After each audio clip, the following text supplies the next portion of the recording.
Ici à l'UNESCO, en marge de cette Université de la Terre, j'ai le plaisir, l'honneur d'être avec Odon Vallée. Odon Vallée, bonjour. Bonjour. Merci de vous prêter à ce jeu de la Web TV, cette Web TV pré-débat. C'est-à-dire que vous allez entamer un débat d'ici 10-15 minutes, un débat sur le thème conscience collective et nouvelles références. C'est quoi la conscience collective? Ou avons-nous une conscience collective actuellement? Est-ce que c'est conscience collective ou inconscient collectif? Ça renvoie un peu à l'œuvre de Freud sur psychologie des foules et analyse du moi. Je pense qu'en ce moment, il y a une ambiance qui est en train de changer dans plusieurs domaines. Il y a bien sûr la question du climat. Est-ce que la Terre a un avenir habité par l'homme ou pas? Est-ce que aussi l'ambiance politique n'est pas en train de virer au profit des extrêmes, ce qui nous renverrait aux années 30, et là encore à Freud? Et puis bon, on a des élections en ce moment, on a eu des attentats.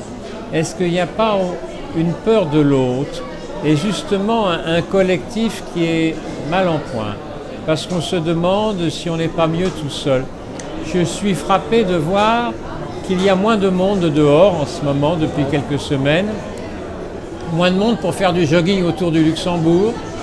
Moins de monde à la piscine, où pourtant on ne craint pas grand-chose. Moins de monde dans les cinémas, dans les restaurants. Les gens sont bien équipés en télévision, en ordinateur qui vous donne tout ce qu'il faut et gratuit à domicile. Pourquoi sortir, hein? Donc si on rentre dans son cocon, comme l'escargot, comme la tortue sous une épaisse carapace, il y a peut-être des raisons à cela. Le problème, c'est que si le collectif est en baisse, l'avenir du groupe est en cause. Il est très clair qu'aujourd'hui, les religions en Europe attirent moins pour le collectif ou pour le communautaire. Le politique, il y a quand même beaucoup d'abstention. Le culturel, c'est un élément, mais ce n'est pas ça qui fait vivre l'avenir, hein. La culture est importante, mais la nature aussi, et c'est surtout la volonté. Mais une volonté raisonnable. Pas un triomphe de la volonté, une volonté raisonnable. Voyez-vous, on nous parle beaucoup de laïcité, de choses comme ça. Moi, je suis au Bénin, le pays où toutes les religions sont respectées, où on fait dire des messes, des offices, des prières dans les temples, les mosquées, les églises pour tous les dirigeants.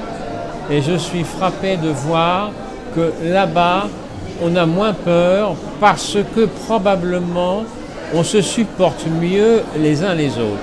C'est-à-dire on se supporte mieux, on s'aide comme un supporter aide son équipe, mais aussi on supporte mieux les défauts de l'autre. Je crois que nous sommes trop exigeants aujourd'hui quant à autrui à qui on demande tout et on voudrait qu'il soit à la fois soi-même et qu'il soit différent. C'est pas possible ça. C'est le dialogue qui semble...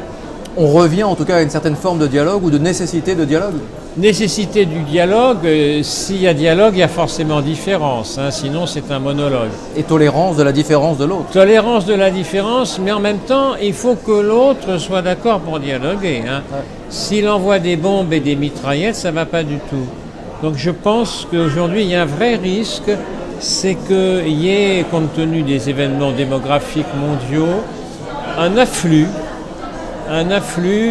dans une immigration non contrôlée qui fasse le jeu de ceux qui refusent la différence de religion, de couleur de peau, de langue, etc. Je crois beaucoup aux langues, hein. J'ai le plus grand laboratoire de langue de toute l'Afrique francophone à Porto Novo, j'y crois. J'ai le plus grand réseau de bibliothèques de toute l'Afrique francophone au Bénin. Je crois que la lecture, c'est très important. Et pas seulement les nouvelles technologies, car les attentats ont été nourris par les nouvelles technologies, hein. Moi, je crois beaucoup à l'avenir du livre, mais il y a encore des progrès à faire dans ce domaine-là. Et puis, je crois, avec le pape François aussi, et avec Barack Obama, à l'avenir du dialogue interreligieux. Barack Obama a dit, si on fait la guerre à l'islam, nous allons la perdre. Une laïcité qui serait trop crispée n'a aucune chance, elle ne fera que dresser les uns contre les autres. Il faut une laïcité ouverte dans l'esprit du premier amendement de la Constitution américaine. Toute dernière question, un petit jeu, c'est le jeu de l'imagination. Vous imaginez être au pouvoir, c'est vraiment une imagination, Vous êtes au pouvoir, vous avez une décision, une seule à prendre, une décision qui pourrait vraiment faire pencher les choses vers un côté que l'on peut souhaiter positif. Ce serait laquelle, cette décision? Eh bien, je dis mon pire ennemi est celui qui me complète, donc je ne dirai du mal de personne, y compris de mes pires adversaires. Et si on va voter, mon ennemi électoral, je le ménage.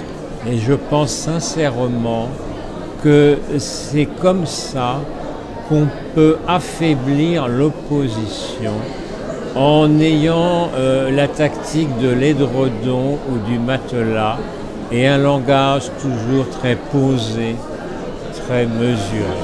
Écoutons un peu de Bach, ça nous fera du bien.